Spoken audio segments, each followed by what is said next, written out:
Salam sejahtera adik-adik semua. Kita bertemu sekali lagi dalam satu lagi sesi bercerita bersama pustakawan. Hari ini saya Herman amat bergembira dapat berjumpa dengan adik-adik sekali lagi dengan sebuah lagi kisah baru yang diberi judul Melayan yang Tidak Menyembur Air.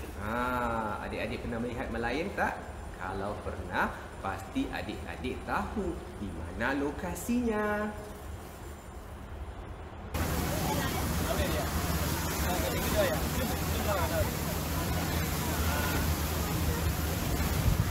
Adik-adik, itulah tadi saya mengunjungi melayan sebelum memulakan sesi bercerita ini yang saya lakukan di perpustakaan Esplanade. Baiklah, kita mulakan sesi bercerita kita pada hari ini. Si Arnab pemalu sedang duduk di rumah sambil memperhatikan hujan yang memercik ke tingkap dan menikmati lobak.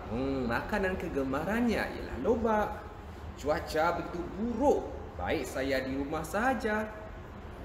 Lobak ini pun sungguh sedap. Si Arnab pemalu menjilat bibirnya dengan rasa penuh nikmat. Tiba-tiba adik-adik, lebah Ben-Ben bergegas masuk ke dalam rumah si Arnab pemalu kita. Kedua-dua sayap kecil Ben-Ben basah kuyup.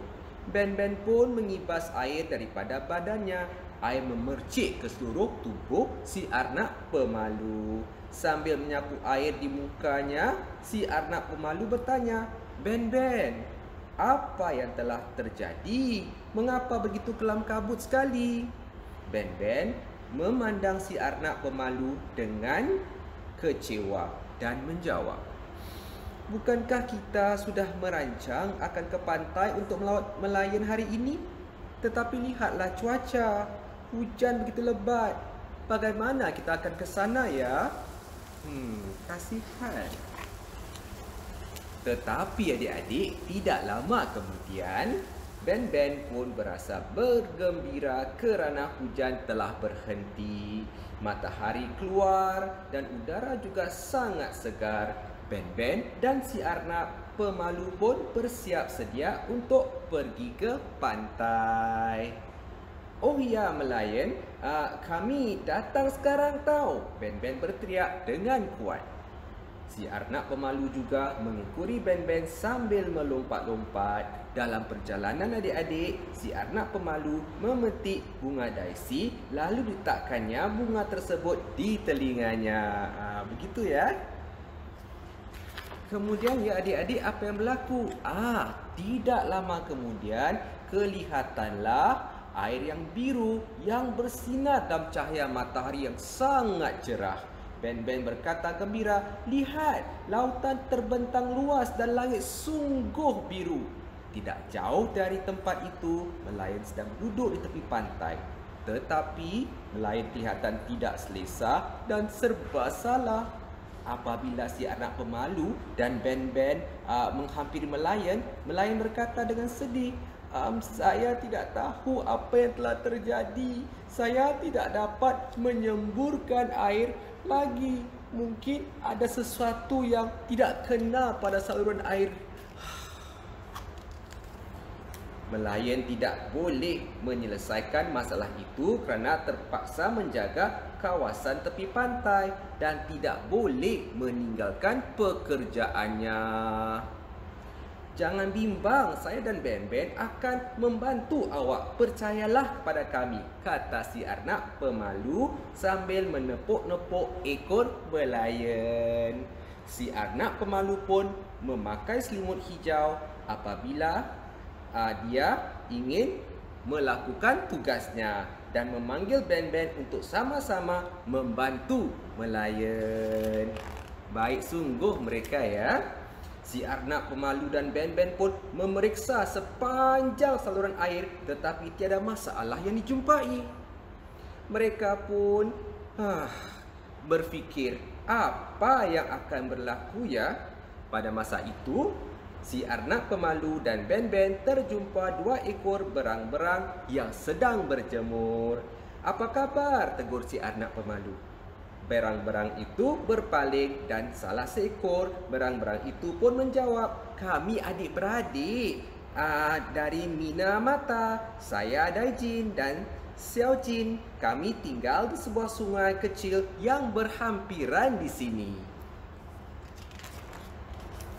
Si arnak pemalu adik-adik bertanya kepada Xiaojin, "Adakah Xiaojin tahu di mana sumber saluran air Melayan?" Kata Xiaojin, dia tahu. Xiaojin dan Daijin pun membawa si arnak pemalu dan Ben-Ben untuk mencari sumber saluran air itu. Akhirnya mereka sampai ke kolam yang berhampiran sebuah pokok tembusu yang tinggi dan berbunga harum.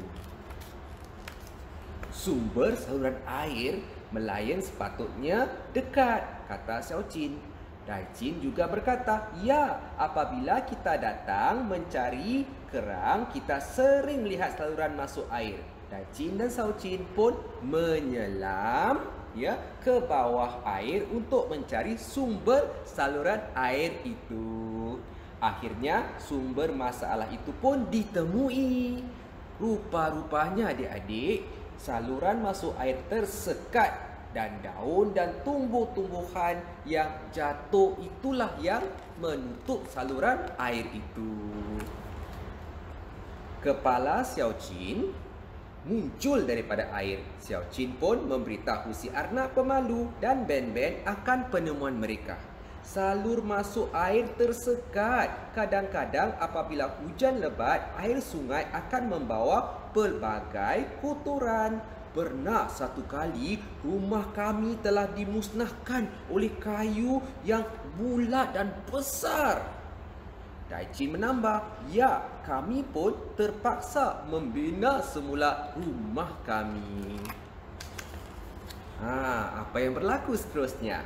Daijin dan Xiaojin pun memanggil saudara mara mereka serta kawan-kawan baik untuk membersihkan serpihan di saluran masuk air.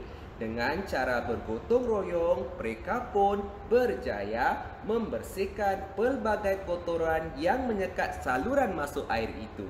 Air pun mengalir semula dengan lancar ke dalam saluran air tersebut.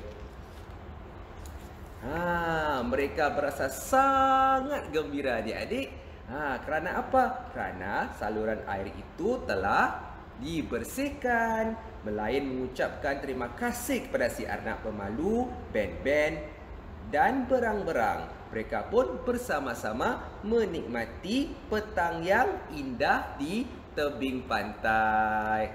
Lihat tu adik-adik, mereka kini bergembira kerana Melayan telah pun dapat melakukan pekerjaannya.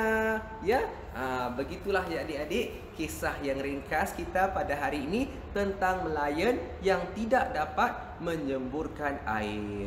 Adik-adik, kita sebenarnya semua ada tugas masing-masing. Adik-adik sendiri tugasnya ialah belajar dengan rajin. Tetapi kalau tidak ada buku, tidak ada kemudahan, memang sukar untuk kita lakukan yang terbaik. Begitulah ya adik-adik, seperti Melayan kita, kerana saluran airnya tersumbat, dia tidak dapat melaksanakan kerjanya dengan sempurna. Jadi kalau ada masalah, harus memberitahu ibu bapa ataupun guru-guru ataupun ahli keluarga yang lebih dewasa untuk membantu segera menyelesaikannya. Baiklah adik-adik, hingga kita bertemu dalam sesi bercerita akan datang. Selamat tinggal.